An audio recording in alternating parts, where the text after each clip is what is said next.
Anything else you think you'll need? Yeah, I like it. I guess this one will. I'll put right here.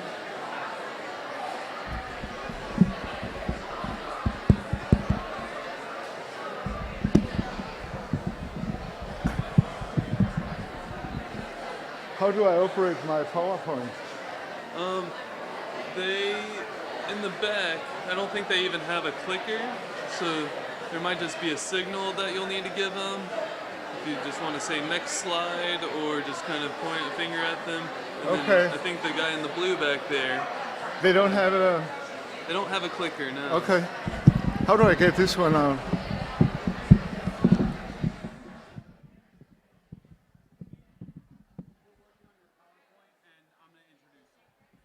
Okay, so I give signs to them about. Yeah, it'll be Sam. See the guy, the kid in the blue shirt there? Yeah. See that real quick. Ah, good. Okay, and then Steen, do you see Sam? Yeah. So just wave to him when you're ready to progress, or just say next slide. So he'll have your back. Okay. How we doing on time? A little past time. All right. He's just gonna wait. Okay, are we good? Yeah. Okay. This is it. Thank you very much. And if you want to sit or stand back, I'll read from here. Sound good.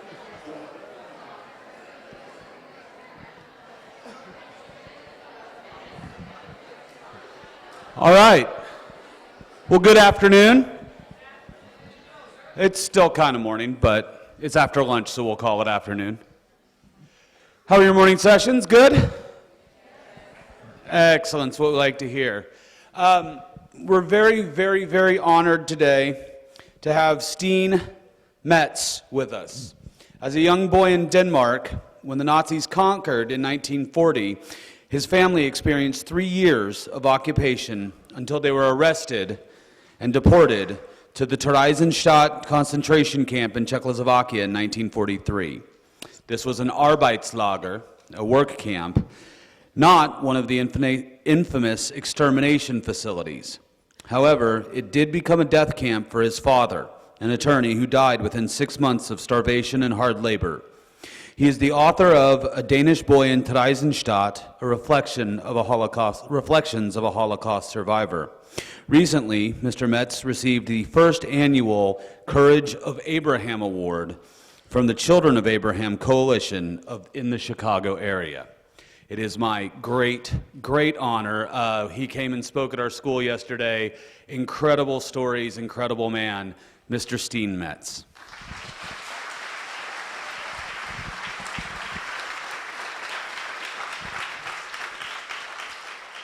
Thank you very much. It's great to be here. It's great to see so many faces, and I'm really looking forward to sharing my Holocaust experiences with you. First of all, I want to congratulate Grace Donahoe and her committee. This is the 25th conference, and I think it's an incredible job they're doing in bringing the awareness of the Holocaust to this area. So please join me in applauding her.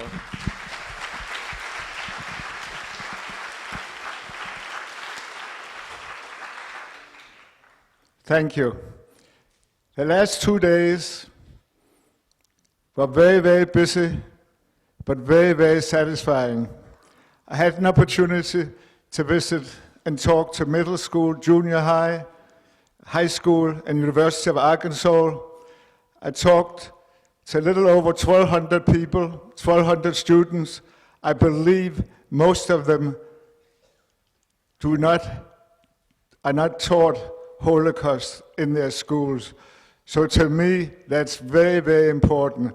I believe we have another about 300 people in this room, and it's wonderful to get a chance to talk to so many people. I'm going to share with you my personal experiences as a Holocaust survivor. Before I get into some of the things that happened, I ask, no matter who I talk to, whatever audience, I ask each person in the audience to be my ambassador, and I will ask this audience as well to talk to at least 4 people, family, friends, that you really know that the Holocaust took place because you listened to a Holocaust survivor. And some of you are probably aware of the best known Holocaust survivor of them all, Elie Wiesel. He passed away some months ago, and he has a number of sayings that I like to use. One of them being, when you, the people in the audience, listen to a witness, you automatically become a witness yourself. Over the last 5 years, I've shared my story with 30,000 people or more, mostly students. And if all of them talk to 4 people, you can imagine well over 100,000 people know about it. And this is becoming more and more important. Anti-Semitism is unfortunately on the rise. In addition to that, there are a number of people in the world that are denying that the Holocaust ever took place. I, as a survivor, I can't fathom it. How can anybody deny that the Holocaust took place? It is the best documented event in history. But again, I'm not totally objective. But it's very important that we get to as many people as possible. And in a few months, you'll have an opportunity to see a movie called Denial, which is based on an actual Holocaust denier, David Irving in Great Britain, and Professor Lipstadt from University of just south of Atlanta. It's based on a real story, and I would never imagine that there would be a movie built around the story Denial. So I want to move on, and if I may have the first slide. The first slide, please. No, go the other way. Go back. Thank you. Now we are going. Now we are moving. The next slide, please. I wrote a book, A Danish Boy in Theresienstadt. Theresienstadt is the camp I was in. It's also called Terezin, which is a Czech version, Reflections of a Holocaust Survivor. And there were 2 reasons I wrote the book. First of all, I wanted as many people as possible to know that there was a Holocaust. Also, there's many stories about the Danes that were rescued and managed to escape to Sweden. There's been very little written about the survivors and about the Holocaust people, the Jews in Denmark that went to Theresienstadt. But I want to go back many, many years, and I want to go back to, next slide please, to April the 9th, 1940. Here's the map of Denmark, bordering with Germany on the south, and we have Sweden in the pale yellow to the east.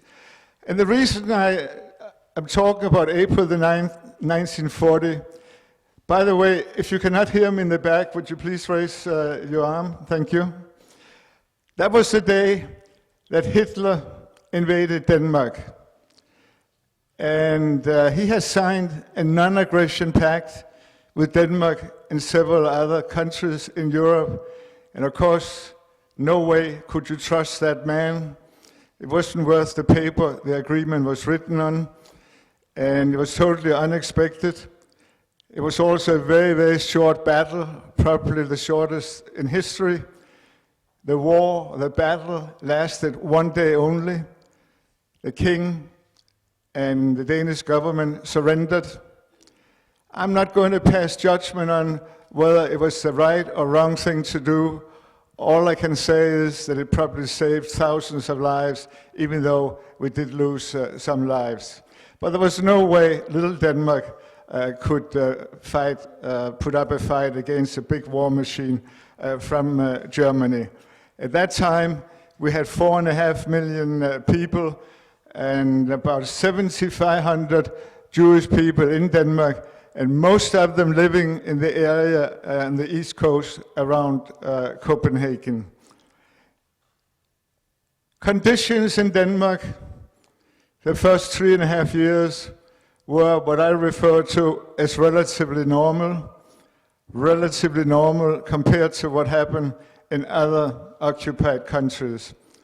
As an example, next slide please, the king continued to rule.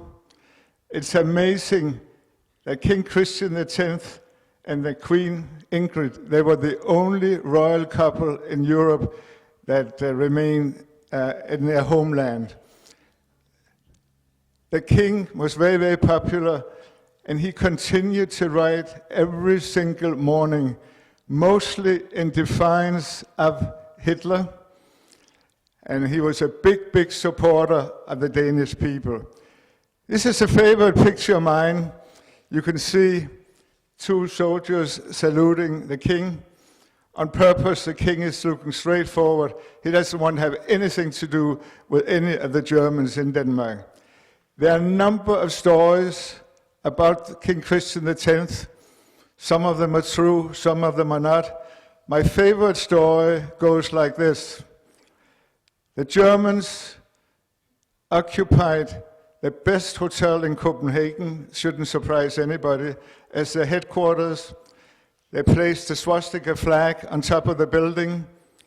The king asked the commandant in Denmark, the Nazi commandant, to remove the flag, since this was Denmark and it wasn't Germany. The commandant said, no way, we are occupying Denmark. So the king said, I'll send a soldier up and I'll ask him to remove the flag. And the answer was, we'll shoot the soldier. So the king's next comment said, I'll go up there myself and remove the flag. The next day, the flag has gone. Whether that's a myth or it really happened, it's not really important as far as I'm concerned, but I think it's a great, great story. Additionally, the government continued to govern for the first 3.5 years. And you may be wondering, why was it different in Denmark to Poland or France or the other occupied countries? A number of reasons. Only about 7,500 Jewish people in Denmark at that time. And Hitler was busy on many different fronts, especially to employ resources, especially on the Russian front. Also in Denmark at that time, you're first of all a Dane. It doesn't matter what race, it doesn't matter whether you're Jewish, whether you're a Catholic, or whether you are a Lutheran. Also, we had a wonderful export of agricultural products like pork, cheese, eggs to Great Britain. Of course, that stopped when we were occupied by Germany, and it was redirected to Germany, and they loved the food and they needed the food, and we also fed all the troops. In Denmark. So those are some of the reasons why conditions were relatively normal during that time.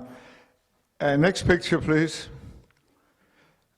I'm sure you can tell that I haven't changed very much over the last few years, but there's another reason, a real reason, why I want to show you this picture. I didn't think about it until a couple of years ago, but it's amazing.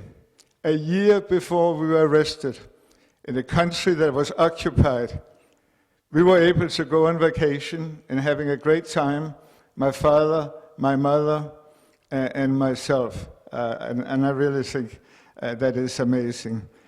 Unfortunately, those relatively normal conditions came to a sudden halt in the month, in late August. At that time, a number of young people, 16, 17, 18, and 19 years old, they accelerated the resistance movement, the underground movement. And those were the young people. They were not very happy that the government had surrendered so soon. So they started bombing factories that were making products for the Germans.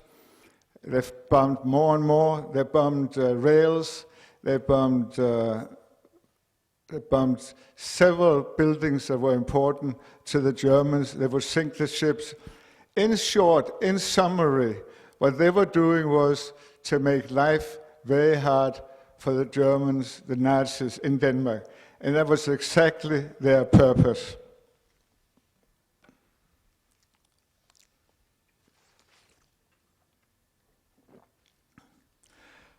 The commandant in Denmark wouldn't take it anymore, so to speak. He went to the government and said, this has to stop, gave them an ultimatum. The saboteurs have to be arrested, they have to be sentenced to death. And the government, no way would they agree to do that. They resigned, and an administration took over. And capital punishment has never existed in Denmark, and I'm sure it will never happen. So after the Danish administration took over, the commandant in Denmark went to Berlin, got permission to arrest the Danish Jews, and a high-ranking Nazi who had close ties with Denmark heard about the date and the time, and he went to the Danish administration, and they in turn informed the Jewish people in Copenhagen about the upcoming arrest. And something very, very unique happened. And I wonder, can you go back to the map, second or third slide? Thank you very much. Something very unique happened. The next 2 weeks has been a lot written about it, and 7,000 Danes, 95% of the Jewish population, most of them from the Copenhagen area on the East Coast. They were hiding in churches, they were hiding in hospitals, they were registered in the hospitals under false names that didn't sound Jewish. They were hiding in vacation homes, they were hiding in private homes. The taxis would help them get from place to place. The Danish police would help them escape. In contrast, the local police in Hungary or Poland would help the Nazis arrest the Jews. So it's a big, big difference. And there were a lot of people in Denmark that were standing up. And we have heard about a lot of bystanders. And I'm working on getting a new word into Webster's dictionary, and that's upstanders. And there's no reason why we can't talk about upstanders when we have bystanders, and we needed more upstanders. But the Danish people, they really did a great job. Oskar Schindler was a great, great example of an upstander. They managed to get over to Sweden. Sweden opened up their borders. Sweden was a neutral country. And by the middle of October, 7,000 Danish Jews managed to sail over to Sweden, most of them in fishing boats. 12 members of my family living in the Copenhagen area managed to escape to Sweden. The arrest was scheduled for October 2nd, 1943, Rosh Hashanah, Jewish New Year. And that morning, I was 8 years old. Suddenly, very early, 2 Gestapo officers pounded on our door. We lived in the 3rd floor in an apartment. And I knew that the war was going on. I knew we were occupied. I would bicycle back and forth to school every day. And I would try to avoid the soldiers. I always referred to them as the ugly green uniforms, and they would be stamping their feet on the sidewalk, and they would be driving by in their motorcycles. But I didn't understand, why did they come to our apartment? Why didn't they go down below? Why didn't they go next door? I didn't know I was Jewish. I had not been brought up in the Jewish faith. My father had. My mother was also Jewish, but had not been brought up in the Jewish faith. And as I always talk to whatever group I talk to, like this one or students the last few days, I always mention, is it a crime to be Jewish? Is it a crime to be a Catholic? Of course not. but in the evil, evil mind of Hitler, it was a crime. And the crime resulted in the death of 6 million Jewish people only because we were born Jewish, and there were a million others that lost their lives as a result of Hitler. We had about half an hour, 45 minutes to get ready. To my knowledge, we had not been warned, and you have to appreciate, especially the younger people in the audience, that communications were so different in those days. I mean, if something happens in London, England today, the same second, the rest of the world will hear about it. But in those days, we didn't have those communication channels. The Germans had cut off the telephone lines, and we got, I think, as I mentioned, about 45 minutes to get ready. And while we were getting ready, my mother and I were allowed to go downstairs. There was a bakery on the ground floor, and we knew the baker. And I played with his children, and we got some food, we got some rolls, we got some bread, and we probably also got some Danish pastry. And while we were down there, there was another upstander in the baker. He suggested to my mother that he could probably help my mother and I escape.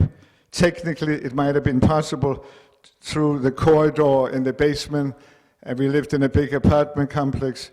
But my mother could not accept it, and I certainly understand that, because my father was held hostage upstairs. So if we could roll forward quite a few, please. Next one. Next one. Thank you. This is a truck we were in. We were transported into the middle of the town, and this is a schoolyard in the middle of the town, Odense. And it's very interesting that I'm talking to you today, because my next presentation will actually be in my hometown. It's a great honor for me. I've been invited to speak to my hometown in a few weeks. And I'm currently practicing doing my talk in Danish. I haven't lived there since 1958. So we spent a couple of hours there, and if I have the next slide, please. This is what historians refer to as a rail car or a boxcar. Survivors like myself call it a cattle car, because that's what it was. We spent 3 days and 3 nights in the cattle car. It was completely dark. There was no windows. There was actually, you can't see it, but there was a lock on the outside. This is not the actual one, but it's very, very similar. There was no food inside. We got no food, nothing to drink other than the food we brought ourselves, and we shared it with other people. There was no blankets, nowhere to sit down.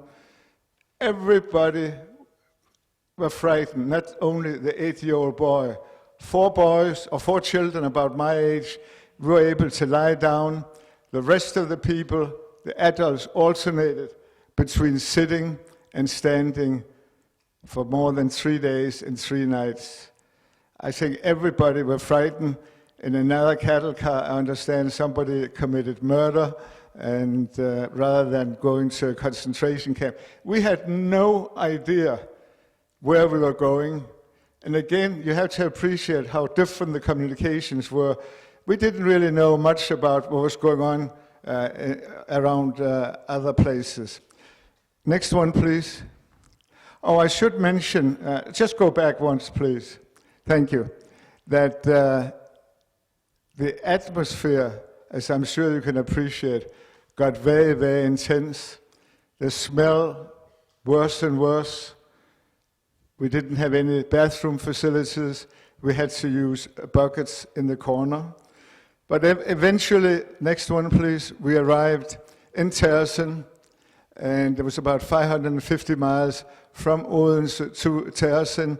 And on the next slide, you'll see the train station on the left, and Jewish inmates walking from the train station into camp about a couple of miles. At that time, we did not have a train station in Theresienstadt. So as soon as we arrived, we had to empty our pockets. They wanted to make sure they got all our valuables, all our money. Most inmates, when we were arrested, were asked to bring money, bring jewelry. You could spend the money where you're going. And of course, that was their way of getting more money from all the Jewish people. So indirectly, we were involved in funding the forces from Germany. Next, we were separated: barracks for women, barracks for men, barracks for children, and barracks for seniors. Somehow, my mother was able to persuade the authorities that I could stay with her, and I did. And before I go further in talking to you about living conditions in camp, I want to describe Terezin, because sometimes some camps are misunderstood. Terezin was a concentration camp, it was a prison, it was also a ghetto because it was a town. It was not an extermination camp like Auschwitz-Birkenau or Treblinka or others. I'm often asked, do I have a tattoo number on my arm? I don't. The perception is that all survivors have a number tattooed on their underarm. The fact is that the survivors from Auschwitz-Birkenau have tattoos on their underarm, but not from other camps. Likewise, we did not wear, and I refer to it as the striped pajamas, like the book and film, striped pajamas. We were not wearing those striped pajamas. We were wearing our own clothes, and we were not shaved either. So if I may have the next slide. My mother and I spent 18 months. In my book, I refer to it as 18 months in hell.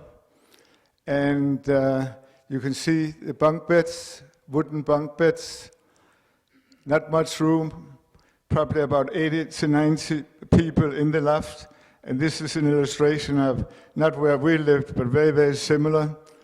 We slept on straw mattresses, but there was very little straw. We were basically lying on wood, and there were lice, there were fleas, and during the night, and my mother reminded me of it because I couldn't remember, said that I was scratching myself. I didn't quite understand what was going on. Theresienstadt was a slave labor camp like many other camps. Everybody over 16 years old had to work. My father, unfortunately, was assigned a very difficult job, road work. He was asked to digging ditches.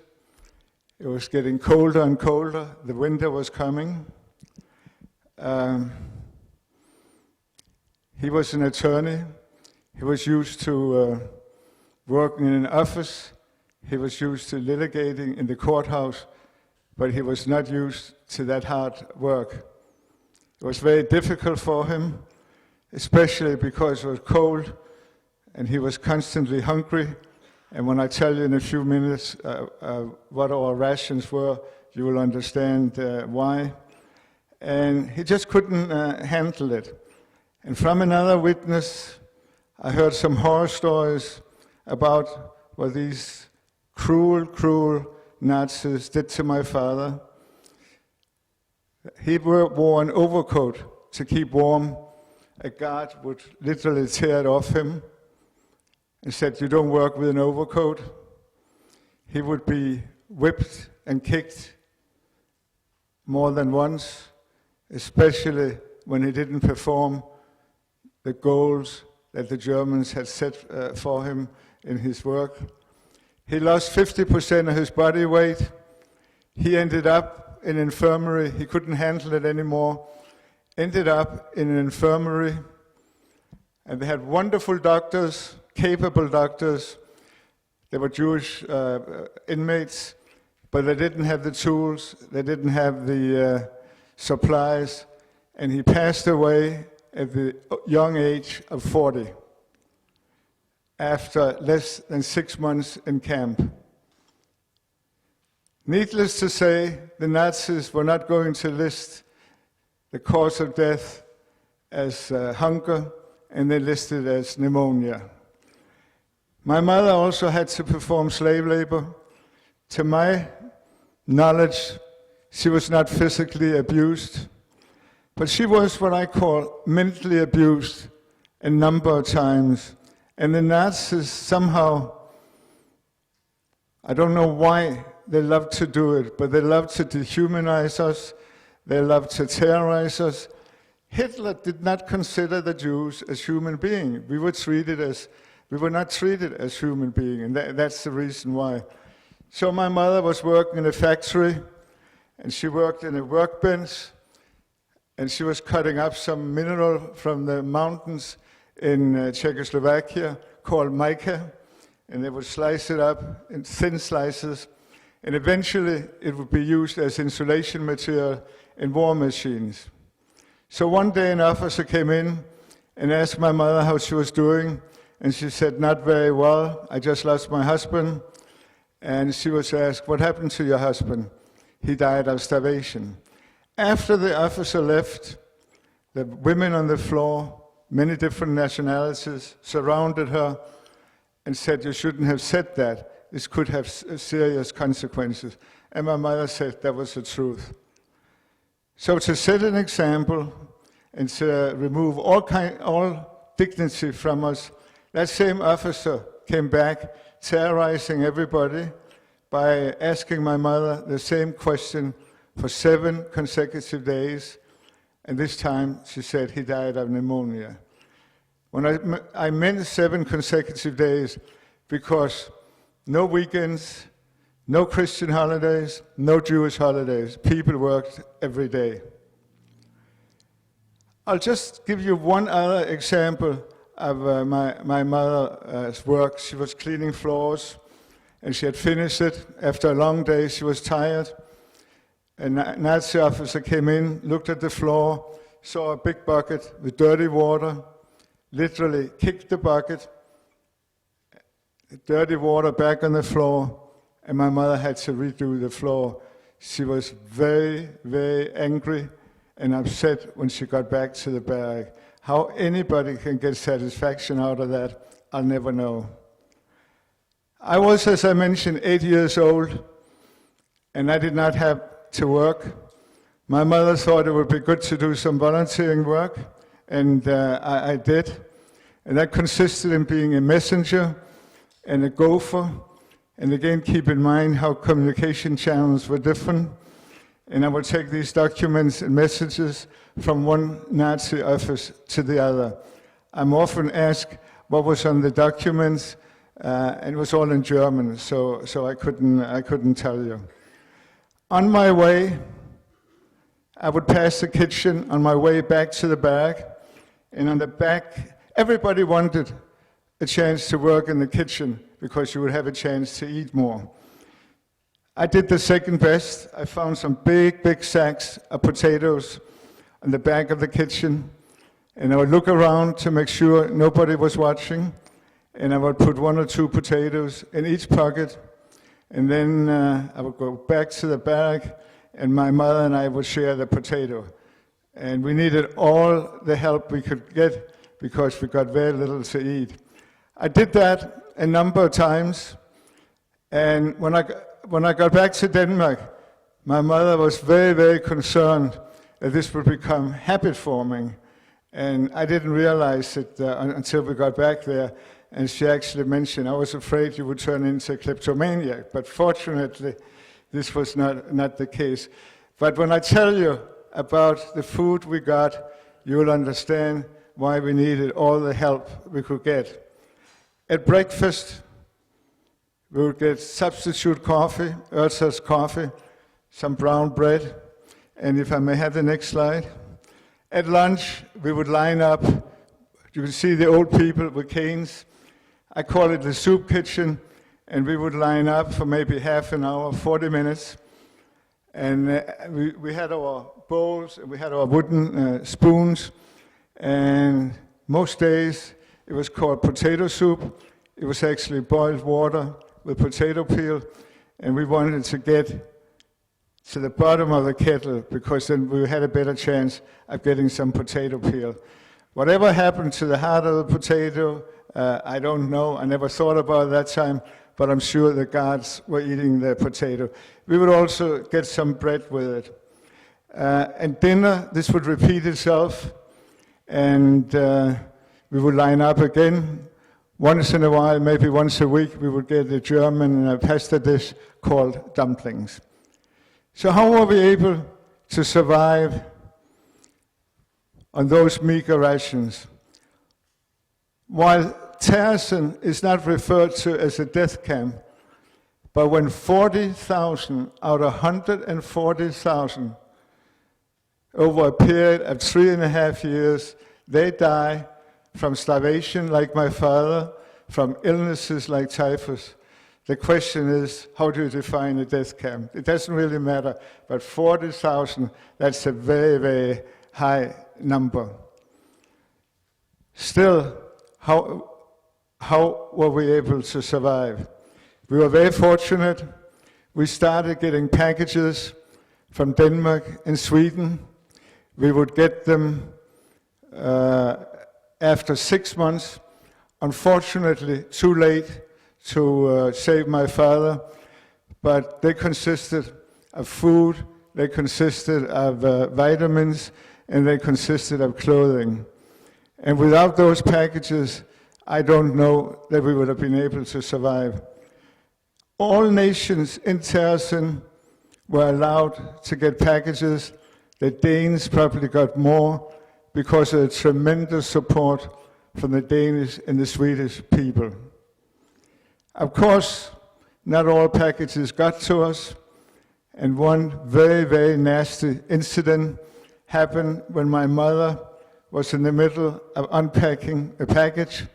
She couldn't understand why it was so heavy, and as she unpacked it, she didn't find any food, she didn't find any vitamins, no clothing. Those cruel guards had replaced the food with stones, and that's why it was so heavy. I still get very, very emotional when I think about it, and certainly, especially when I talk about it. How could anybody be so nasty? Why didn't they just eat the food and instead of packing up something else for us? Very, very nasty. I did forget to tell you about an incident that really tells you about life in camp. It happened November 11th, 1943. It was Armistice Day. It was also the date that the Versailles Peace Treaty was signed after the First World War. And Hitler was very, very upset about that peace treaty, even though they lost, and wanted to take it out on the Jewish people. So that night, I think it was about 1 or 2 o'clock in the morning, we had to get up. They shouted and shouted. I didn't know German, but I got a pretty good feel when they said, heraus, heraus, schnell, schnell, get out fast. And we had to, and my mother and I, we would be standing in the field.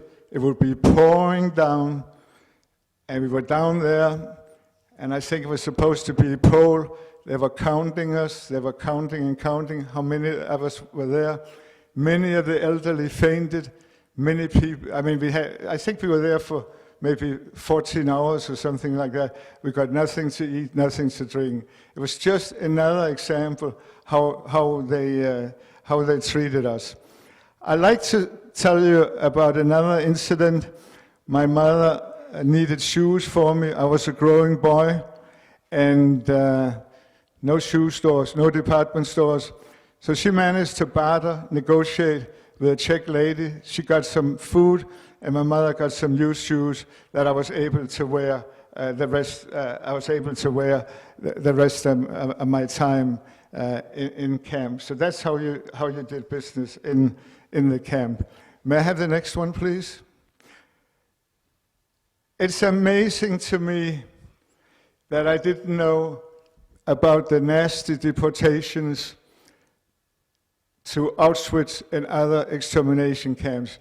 Here's an illustration what happened at the train station. You can see the Gestapo officer on the right, and these poor people are literally being herded into the cattle car. I didn't know about it until much later. My mother wanted to shield the information from me, and unfortunately, there was 2 Czech friends of mine that were deported also. I'm often asked, what did you do other than work and so on? And I played with other children. I played soccer on a gravel field. Of course, we didn't have a real soccer ball, but we had some clothes that were tied together, and we would kick it around. And those Czech boys didn't show up one day, and I told my mother about it, and she said, I'm sure they'll be back. She knew exactly what had happened, but didn't want to tell me. They were among 90,000 inmates out of 140,000 from the camp who was deported to an extermination camp. Next one, please. It was very, very moving for me. I went to Tersen 2009. I wanted to see it for myself as a free man. I also wanted to do some research, and I went into a museum, and in the museum I was very moved when I saw my name and my birth date listed on the wall. They had built the museum exactly in the location where the children's barracks used to be, and they had inscribed the names of 15,000 children. Less than 10% of 1,500 survived. It was very, very moving. I want to make sure we have time for questions, and I'm going to skip the next slide. I can always get back to it, but go to the next one. Some of you may have heard the description model camp attached to Tersen. Tersen was a model camp one day only, and that was June 23rd, 1944. That was the day that a delegation consisting of 2 people from Denmark, one of them Red Cross, a doctor from Switzerland, and 2 Red Cross people from Germany visited the camp. The Danish administration wanted to find out how the Danes were treated in camp, and the Germans thought, we'll show them how they're treated by totally beautifying Tersen so it does not look like a camp at all. This is an illustration, and obviously it doesn't look like a concentration camp. The walls had been painted, there were fake storefronts, there were sinks in the back, they were useless, no water because there was no plumbing. There was a pavilion, there were benches, there were flowers. They put on a musical, a Bundesbar. It was all a big, big hoax to deceive the delegation. Prior to the delegation arriving, we were asked not to talk to them, don't ask any questions. A number of people designated as dangerous were escorted away from Theresienstadt. That included my mother. I can't imagine how she can be dangerous, but I think she was dangerous because she told the officer that my father died of starvation. So the day came, and a very carefully selected path for the delegation. They spent 46 hours in camp, did not see the real camp.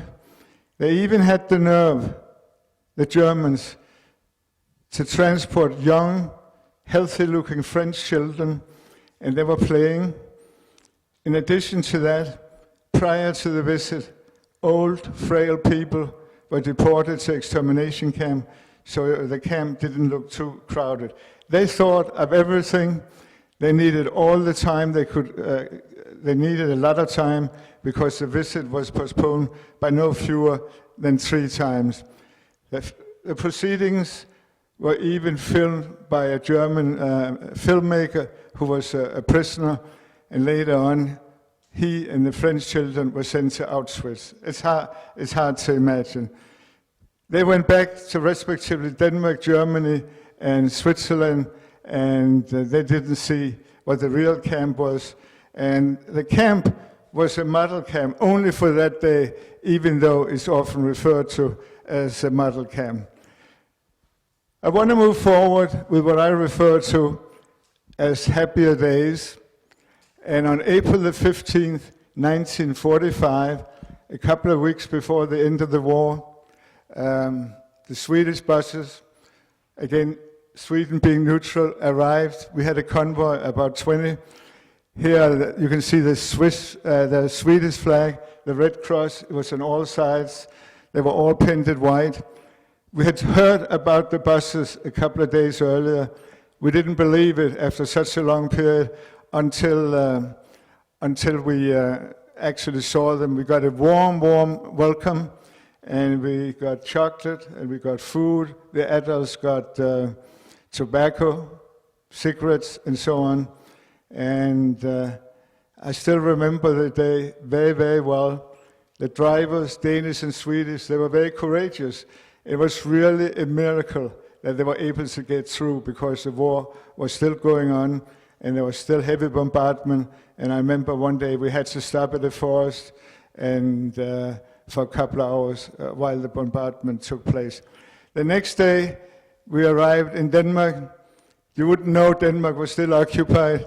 We got a warm welcome, more food.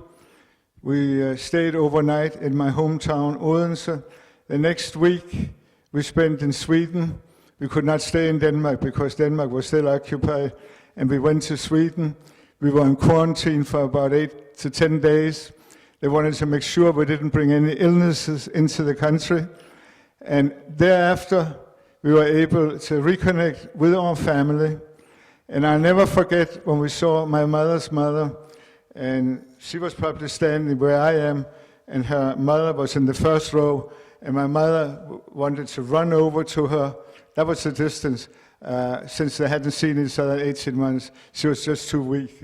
She couldn't do it. A week later, next slide, please. Germany surrendered. We were not in Denmark, we were still in Sweden, but of course we heard the happy news. And this is the Danish flag. And this was flying everywhere. It was flying in yards. Denmark used the flag more than any other nation I know of, and it's still flying to celebrate May the 5th. I was able to go back to my school. There was no official schooling in Denmark, in Theresienstadt. I had some private lessons. I got some private lessons from a nice teacher in my hometown, and I got back to my old class. And some years later, I graduated from high school, and then I graduated from business college. And then I started my business career by joining a Danish food company, and the food company was doing a lot of business abroad, and that's why I wanted to join them. And I spent some time in training in Denmark. Then I went to England, I went to Canada, and Eileen, who's sitting here in the second row, and she's from England, got married. And shortly thereafter, I was transferred to United States in 1962. And I've been here ever since. I spent some more years with Plumrose, but I joined some other food companies. I spent some time with Kraft. I spent some time with Sarah Lee Bakery Products and some other regional food companies that you may not be aware of, and retired. It's kind of interesting, and I hadn't thought about it at that time, but I spent all my days in the food business. And maybe subconsciously, I wanted to make sure that I would never go to bed hungry again. And I retired in '99, and it's amazing to think that this is 17 years ago, how time has flown. And I still remember being 18 months in camp. It seems like a long, long time. And the last 5 years, my passion has been to talk to groups like you, and I like to talk to as many as possible while I'm still able to do it. My mother lived till she was 90, so maybe I have some good genes in me, and maybe I can reach my immediate goal, or short-term goal is to reach 50,000 audience. So I want to thank you very much, and I think this is a good time for you to ask questions. I'm anxious to hear what's on your mind.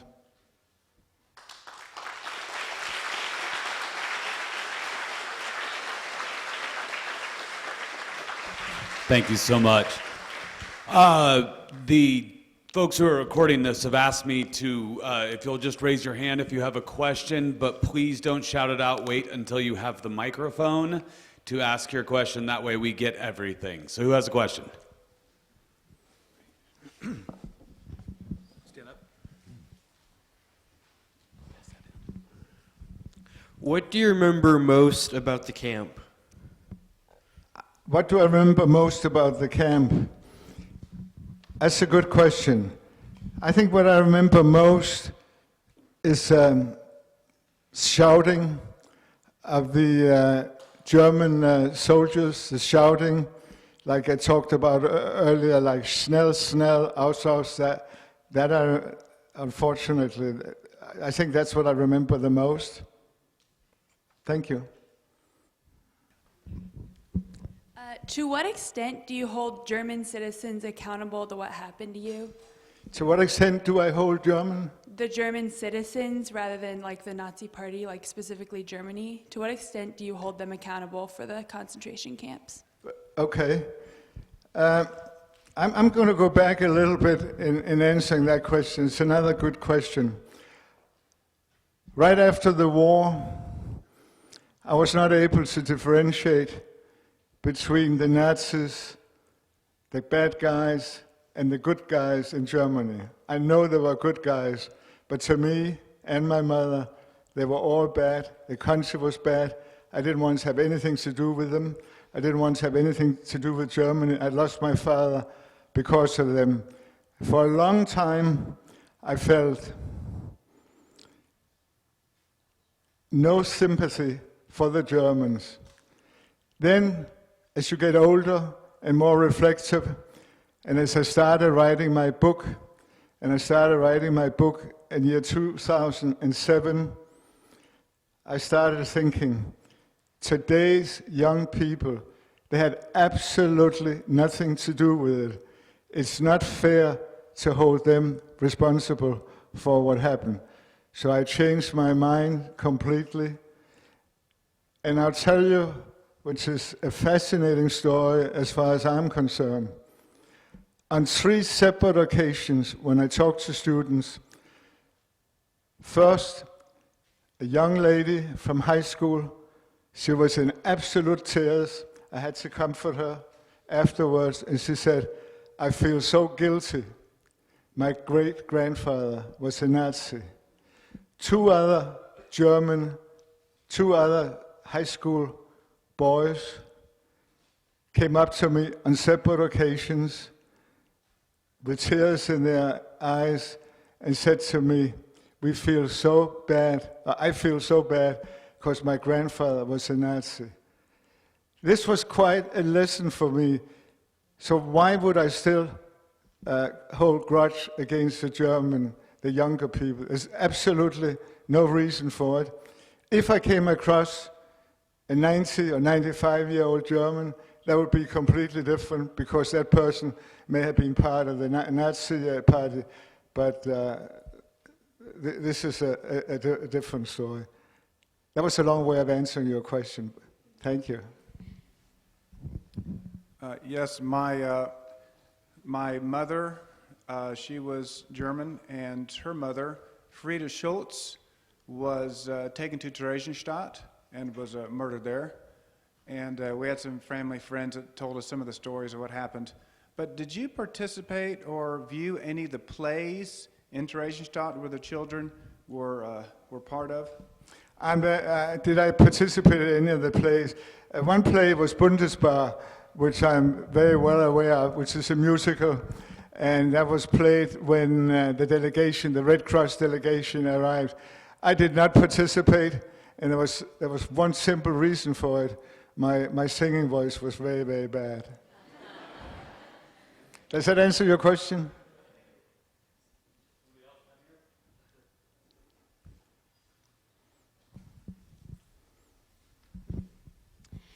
Do you know if what happened to you in the camp had any long-term effects on your health? I'm very fortunate. Did the camp have any long-term effect on my health? I think was the question. And fortunately not. I think if I'd been older, it might have been worse. There were people that suffered nightmares. I think my mother's nerves suffered as a result of the camp. But I've been quite fortunate. I did have some abandonment issues right after the war. We came back to my hometown, and I didn't have a father anymore. And I was concerned about my mother. If something happened, who would look after me?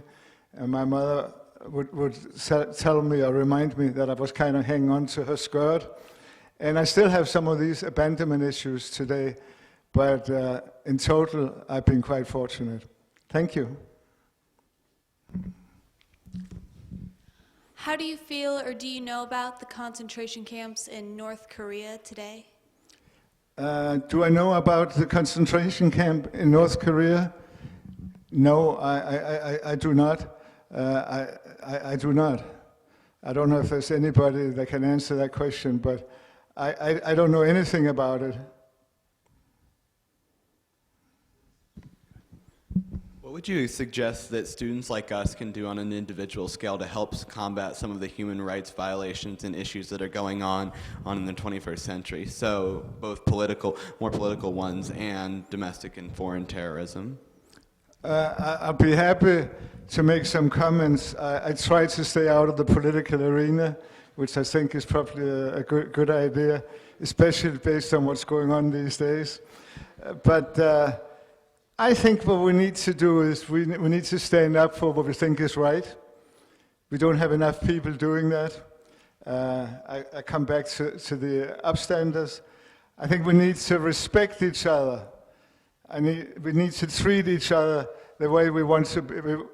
You want to treat other people the way you want to be treated yourself. I think that's some of the things. It's the direct opposite of the way Hitler would act. Direct opposite. That's the best way.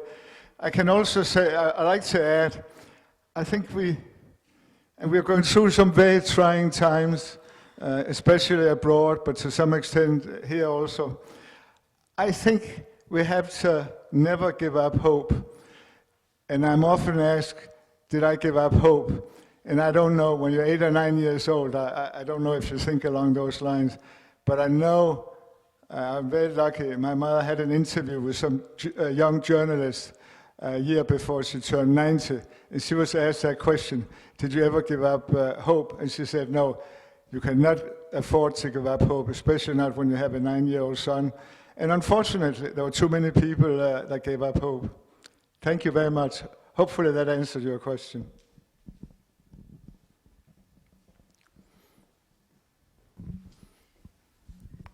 Are you proud of how much of a goal it is for teachers today to teach tolerance in our school systems? Am I proud of?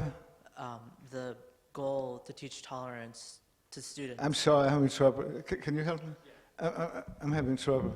Are you proud of how tolerance is being incorporated into curriculum and being taught today? Oh, thank you. Thank you for asking. As a matter of fact, I'm so glad you mentioned tolerance, because I think that would also be an important answer to the last question. I think tolerance is very important.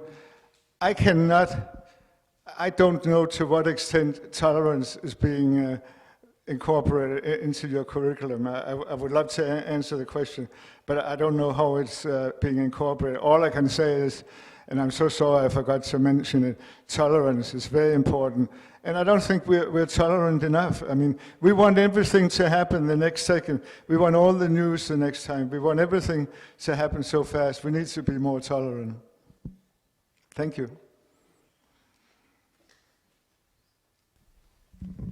Well, I agree with you, but I think something that also maybe you can speak to is that, like you said, we don't have enough upstanders sometimes, and that there's a time to say, I'm not going to tolerate that.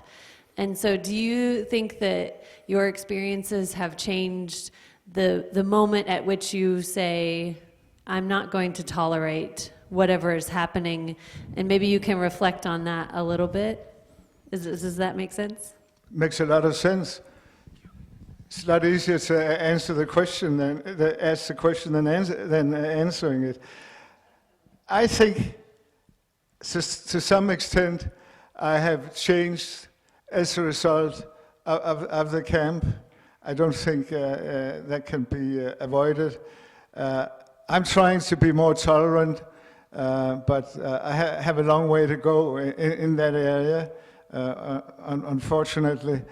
And as far as changing, I don't know if, to any great extent, if I've changed as a result of my time in camp. I think if I've been a much older person, it might have been different. But I've certainly changed. I mean, I never dreamed of talking to any group when I wrote my book, but now I guess I'm trying to give back by relating my experiences. I'm sorry, I'm having a little trouble saying anything more. Thank you very much. Many have said that anti-Semitism is on the rise, especially in Europe. If you agree with that, do you have any thoughts about what we as Americans can do to combat the rise of anti-Semitism? I think the question was, how do we overcome the rising anti-Semitism? Is that correct? Yes. Another great question. As far as I'm concerned, anti-Semitism is ugly, and it is on the uprise, and I don't understand how it is on the uprise. I think a very important way of overcoming it is education, and I like to think, I call it education, education, education, just like when you talk about the real estate business, you talk about location, okay? So I think education is very, very important. I think a conference like this goes a long way. Hopefully everybody would help spreading the word. The more we stand up for what we think is right, the more we talk about it. I think the movie Denial will be very helpful. But I believe, especially in Europe, the anti-Semitism is on the rise. It's probably also here, but more so in Europe. Thank you.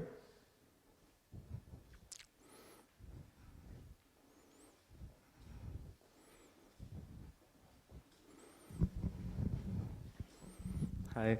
Hi. As someone that has experienced the Holocaust and the aftermath of the Holocaust, where there was a lot of refugees, Jewish refugees, how do you, as a person that has experienced this firsthand, feel, or what's your perspective on the subject of Syrian refugees and how we should conduct, whether we accept them or not, into America specifically? I think the question is, how do I feel about the treatment of refugees?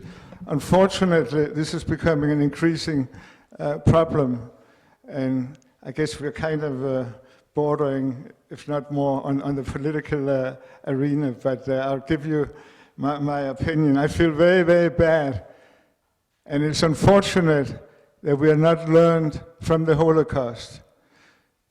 Some organizations use the phrase, the logo, never again, which is wonderful, but we are not able to overcome it.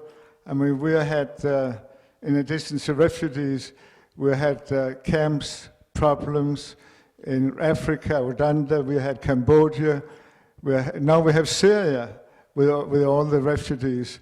And a lot of countries are closing their doors to the refugees, which as far as I'm concerned is very, very sad. Because if Sweden had closed their doors for refugees from Denmark, most of my family would not have been able to escape to Sweden. Germany has opened up the border to the refugees more than any other country. Unfortunately, and you may not be aware of it, but United States in 1938 or 39, there was a ship called St. Louis with about 900 Jewish people on it, many of them children. They were fleeing from Europe. They tried to get into Cuba. They were denied entry into Cuba. Afterwards, they went to the United States. They were denied entry. And they're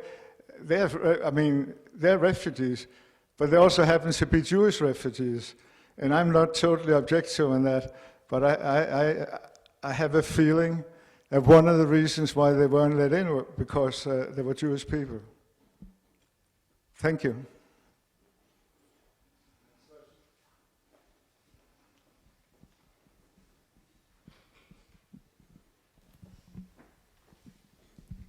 As a survivor, how do you respond to those people who say that the Holocaust never really happened? First of all, anybody who say that, they're crazy.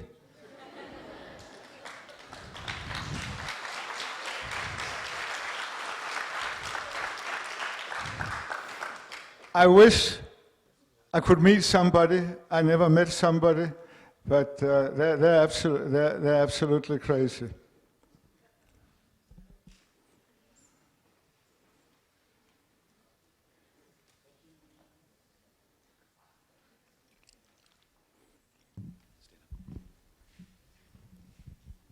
Was it difficult after being let out of the camp to just readjust to your life and resume your life?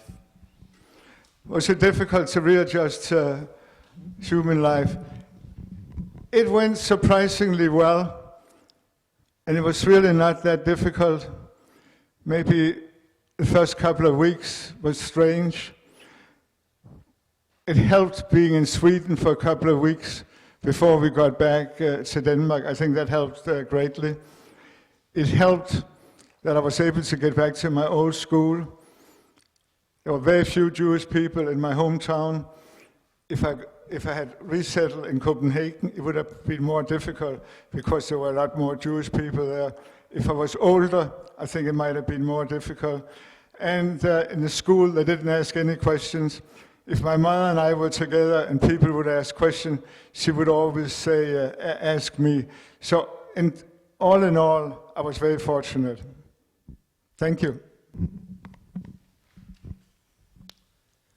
How often do you reflect on your Holocaust experience?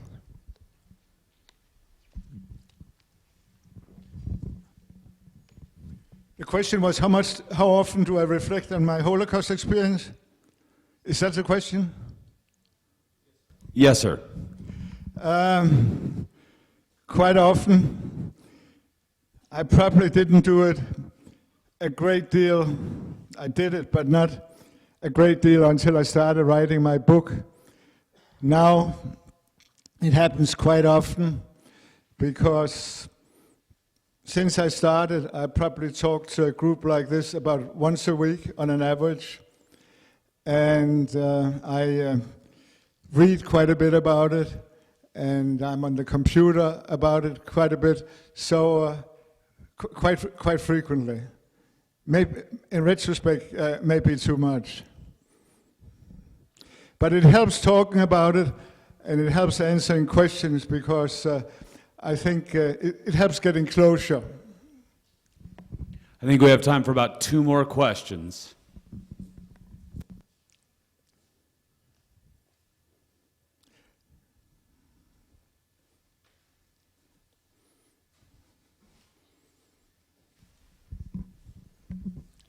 Do you feel as if this experience had a greater impact on your mother because she was older, or do you think it had a greater impact on you because you've had to live with the aftermath? Did it have a greater impact on my mother or myself? I think it had a greater impact on my mother and I feel bad for. But on the other hand, she couldn't believe that she reached the age of 90 based on what she went through, which was amazing. Okay, we've got time for one more. How do you feel from what you've learned with that experience that we can like prevent future instances like the Holocaust, like the sterilization of those deemed feeble-minded in the 1900s? How can we prevent that? I had trouble hearing some of it. How do we prevent further genocide, further sterilizations, further forced these things? I think we kind of addressed it earlier. At least I thought we did. In my mind, I think education is very important. Talking about it like we do in this group. We need more upstanders. We need to treat each other better. We need to respect each other better, and we need to be more tolerant. All right, any last questions, last thoughts? Oh, if there's not, oh, okay. Wait, one in the back.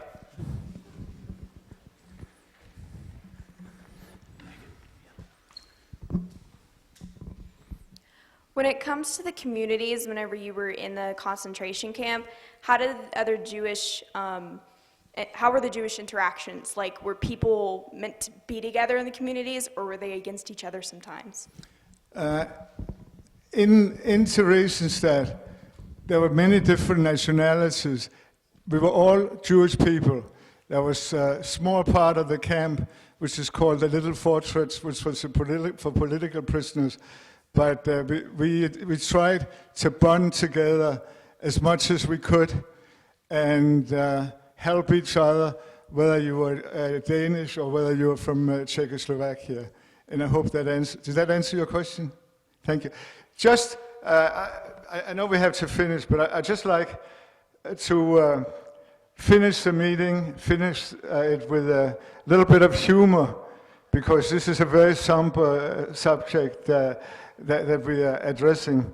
And a couple of years ago, I talked to a school, and they knew basically the same presentation, and they knew my age at the school. And a high school boy came up to me afterwards and whispered, "Did you do any dating? Was there any dating going on in camp?" So I said, "I'm sure there was some, but I really don't know." And I loved his follow-up question, and his follow-up question was, "Did you do any dating in camp?" And I said, "No, I don't know about you, but when I was 9 years old, I didn't do any dating." So I want to thank you very much. If you need more information,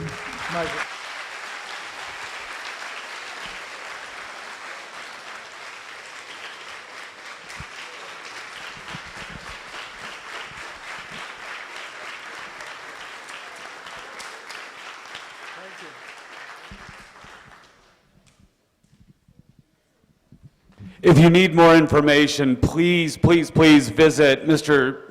Metz's, well, it's gone away now. Mr. Metz's website is Steen Metz. Never forget. Before we break for the afternoon sessions, I'd like to go ahead and